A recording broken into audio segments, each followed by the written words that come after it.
If you would like to use the wavetables of your wavetable VCO to modulate any parameter of your patch in sub-audio LFO rate, or if you would be glad to find a way to use all your whatsoever complex audio VCOs as LFOs to create artful filter sweeps or to modulate whatever your heart may want, well, then take to R-ware's LFO-inator. Let me show you how. The principle is simple. The LFO-inator forces every oscillator to forget about its own frequency and to adopt the LFO-inator's frequency.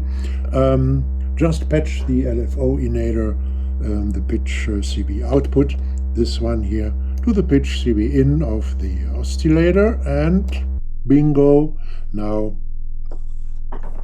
the oscillator runs at the frequency which I can adjust now at the LFO-inator. You see here, sub-audio range frequencies. Well, that's all, at least theoretically. By the way, do you have a YouTube channel of your own, or are you kind of active on social media? Well, then I have a special offer for you later in this video. Let's use another VCO and construct a more interesting wave at audio rate first. So I think the wave is okay. Or this one perhaps. All right, and now I take the pitch out of the LFO-inator and patch it into the 1 volt per octave input of the oscillator, which is now modulated. Let me adjust the frequency of about half a hertz. And I use now this wave of this normally audio rate oscillator, which now is acting as an LFO, and and modulate the pitch of the soft oscillator. Let me put it to the main audio out.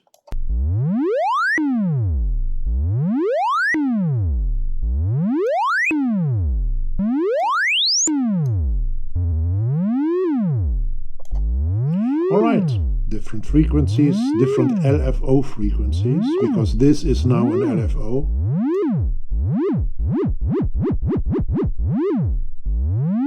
All right. Okay, some of you may know that I can use this module 1004p directly as an LFO just by using this switch, but this is not the matter today. I just wanted to demonstrate the function, the basic patch of an LFO-inator and an audio oscillator. Please notice that the sync switch is switched to its leftmost position, which is called free. There's no label telling the name of the position though. I'll return to the matter of this switch a bit later in this video. The LFO-inator's frequency settings, the values which are shown in the little pop-up window there, are identical to what the audio VCO spits out. Now, not running in audio rate anymore. But this is valid only if the audio rate VCO is tuned to C2, which is a frequency of a bit over 65 Hertz. Otherwise, the adjustments at the LFO-inator don't show the absolute frequency that's generated by the audio rate VCO, but represent a factor. The VCO's basic tuning is multiplied with. An example shows it even clearer. The LFO-inator says 10 Hertz, here the frequency, you see 10 Hertz, as well as the VCO's output. This time it's a basic oscillator VCO, normally audio VCO, and look at this frequency meter, it says also 10 Hertz, of course. But when I reduce the VCO's base frequency down by a half, I simply switch 1 octave down, then you see we get only 5 Hertz at the VCO's output. You see it here. And the other way around, when I double the frequency to 1 octave up to 130 Hertz plus a bit base frequency, then we get 20 Hertz, not 10 Hertz at the VCO outputs here. Let me change a random, or let me choose a random frequency. Let's say base frequency, let's say something 200 or 249 perhaps. Yes, 249. And test the formula that I showed you a minute ago. LFO-inator frequency of 10 Hertz, still 10 Hertz, I have not changed this, multiplied by the VCO base frequency of 249.2 Hertz makes 2492 Hertz, divided by 65.41 Hertz makes all in all 38.09898 Hertz. Well, the frequency meter here shows it nearly.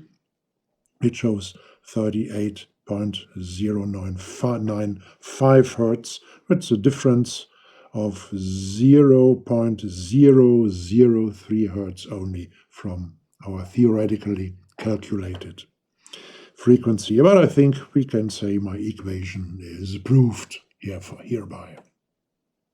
It's great and wonderful that you like my work, my ebooks, my videos, my courses, my productions. All right then, come and earn some money together with me. Simply join my affiliate program. It's really easy, it's simple, it's without any obligations for you, and it might be even fun for you. Read the details on my website and start earning money, and not even only little money. Just click the link down in the description to learn more about it. I'm looking forward to meeting you there. Cheers and peace. Let's use another and far more interesting VCO. Here in this example, the generated wave shape, sorry, let me remove the LFO-inator.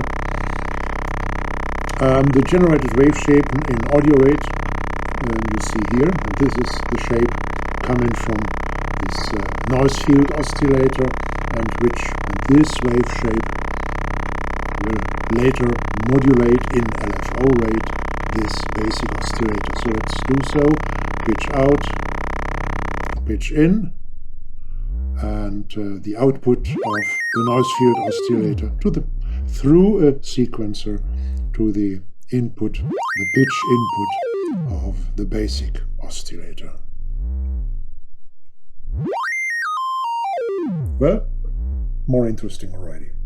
But it's getting even more interesting. Just wait a minute. Let's get philosophical and metaphysical and alchemistical and mystical. Okay. What if the timbres, the sounds or the tones of a melody, modulated and determined their own melody? There are two absolutely identical audio VCOs in this batch, these two modules 1000 and 4P. Both produce the same wave shape. It's a combination of a sine, a square, a saw wave, and a tiny little bit of a pulse wave. The right one, this one here, is rate modulated by the LFO-inator. You see it here. And therefore, this VCO acts as an LFO now. The left VCO is pitch modulated by the right one, and the pitch CV coming from this right VCO is sent through a quantizer to the 1 volt per octave input of the left VCO. The timbre, the sound of what we are listening to right now at the moment here, results from the same wave shape, which a good couple of octaves deeper modulates the pitch. So the melody, what we hear, is more or less, let's say, a reflection or a copy of the timbre itself. Metaphysical. Well, back to serious work. There are three more signal outputs above the pitch CV out jack. The phaser output delivers a ramp-up wave of the frequency which the LFO-inator is adjusted to. The trigger out jack delivers a trigger pulse at every beginning of a cycle, which we can see as the end of the previous cycle, which means that we can instrumentalize it as an end-of-cycle pulse. More about this later in this video. And the gate out jack delivers a square-shaped gate signal whose frequency is half the frequency which is adjusted at the module. In other words, when we use this signal to open and close a VCA, for example, every second cycle of the modulated VCO is silent. When I said adjusted frequency, I meant the frequency which is adjusted with the big frequency knob plus eventual modulations coming in at the input jack below, the latter being even equipped with a little attenuator potentiometer. Let me demonstrate this every second cycle is silent thing. Look at the oscilloscope on the right side here. The yellow curve shows the output directly from the VCO. From here.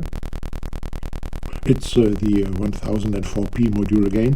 The blue curve shows the output coming from the VCA, which is opened and closed by the gate signal. Here, the gate signal from the LFO-inator. And from here the blue curve comes.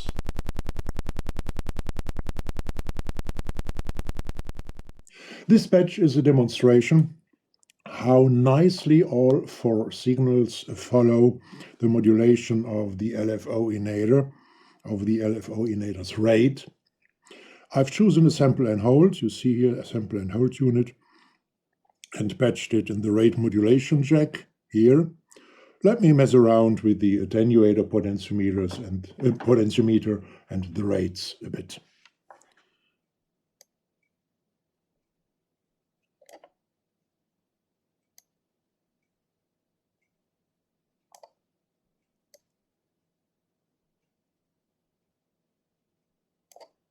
All right.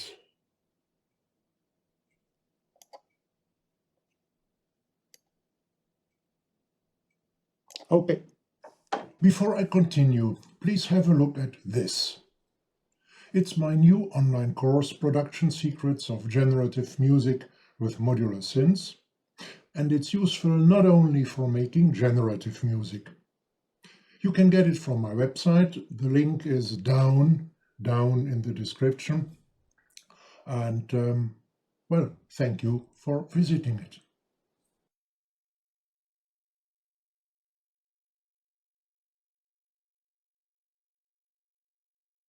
I called the trigger signal an end-of-cycle pulse some minutes ago. Let me show just one example of how to make use of such end-of-cycle pulses. In this patch here, I use the end-of-cycle trigger to activate a percussion envelope. Here's the percussion unit.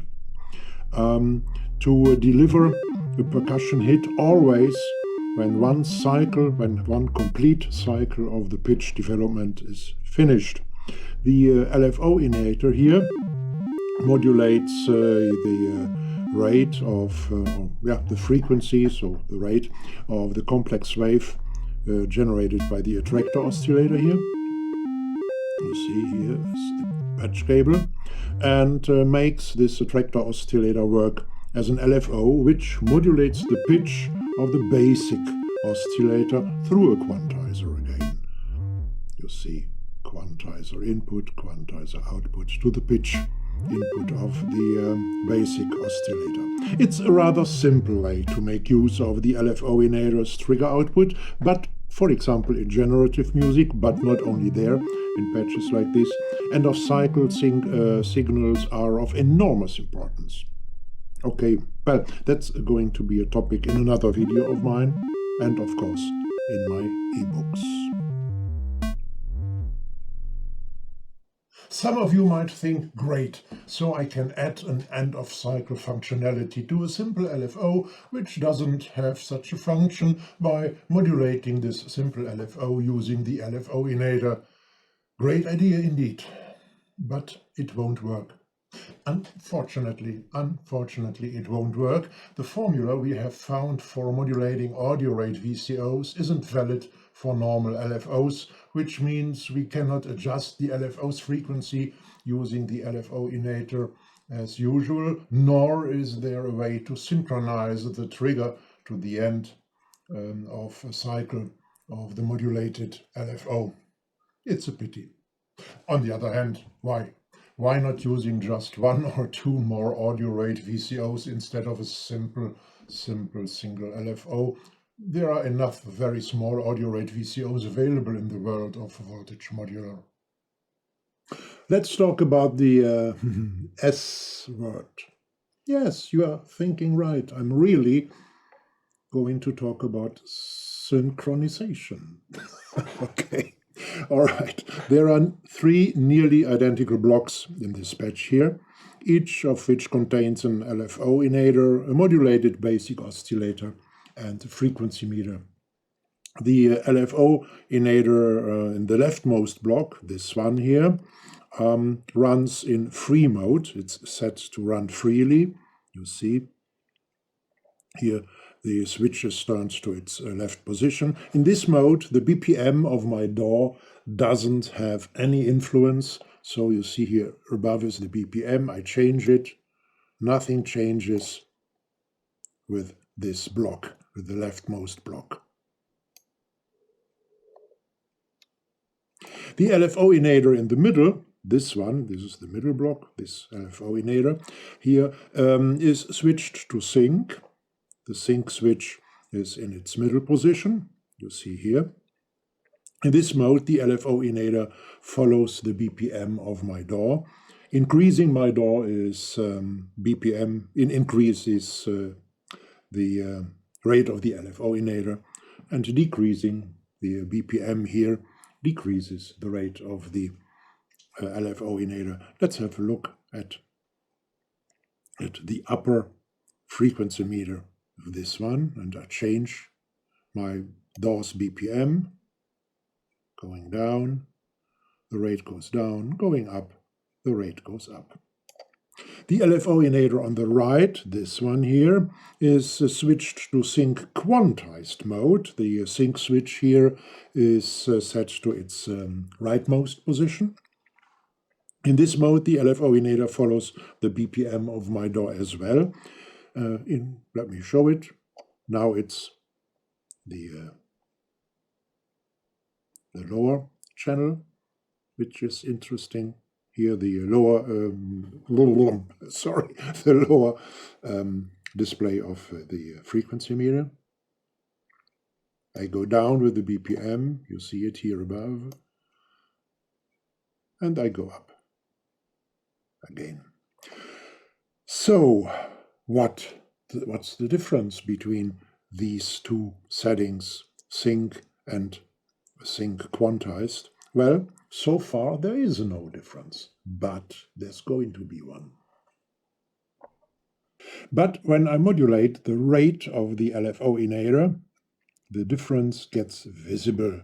I've inserted this mini LFO here, and the output, the CV coming from this mini LFO, modulates the rate of both LFO-inators at the same time. So when I modulate this rate, the LFO-inator here in the middle reacts exponentially to the frequency CV that comes from the mini LFO, whereas the LFO-inator on the right side reacts linearly because it's switched to sync quantized mode. Please notice that even now, even with rate modulating CV applied, both LFO-inators follow the BPM of my DAW in the formerly shown way. At first, I change a bit the modulating rate here at the mini LFO, and you see the difference. The different way both LFO-inators react. You see, compare these displays here. And now let me change here the BPM rate of my DAW, and to see both react as before, follow the direction my DAW's BPM is changing. There's even a way to feed in external synchronizing signals. It's the topmost input jack, of course, here, this one. I've patched the square wave of the mini LFO in there. All three outputs of the LFO-inator, the phaser, the gate, deliver their signals synchronously to the external sync signal now, as you see here. But please notice and keep in mind that it is the relation, the rate relation of the synchronizing mini LFO, this rate here, and the LFO-inator's rate, this one here, which determines the length of the duty cycle of the gate signal. I mean, how long the gate is open and how long it is closed, as well as the, let's say, the rhythm of the trigger signals. And even the phaser ramp will be forced to interrupt its cycle and start a new one from time to time. Let me change some rates here, and you see here every second cycle of the ramp has to be the ramp is interrupted and started anew. Now let me change the frequency of the LFO-inator. Now things are completely different again. So let me reduce the frequency of the LFO-inator and reduce a little bit this frequency of the mini LFO. And again, different situation. You see even the ramp doesn't reach its theoretically possible maximum. Now it's even shallower with faster rates, faster synchronization rates. Let me reduce the rates again and increase the rate of the LFO-inator, and we get another situation. Nicely, you see nicely now that the opening time or the duty cycle of the gate is very, very long. Only a short time it's closed. And look at, let's say, the rhythm here of the trigger pulses. They are not evenly spread across the time. And what's more, there's no fixed phase relation between the LFO-inator and the modulated audio VCO anymore. You see, this here is the upper signal, is the signal of the audio VCO, and you see the running graphs of the three output signals of the LFO-inator. There is no phase relation anymore. The phase relation changes all the time, and it changes differently, depending on the relation of the rate of the LFO-inator here and of the mini LFO. Well, I think that's all I have to say about this module, all but for one last remark. The LFO-inator is going to play an important role in quite a couple of my generative music patches. Just visit my website from time to time to be the first to know. And if you want to be absolutely sure not to miss a thing, just subscribe to my newsletter there on my website. And don't even think of not subscribing to my YouTube channel here. Hurry up, subscribe and hit the bell and share this video. Don't hesitate. Get going, otherwise Santa Claus won't bring you any presents at Christmas. Did I really say that? Cheers and peace, Rolf.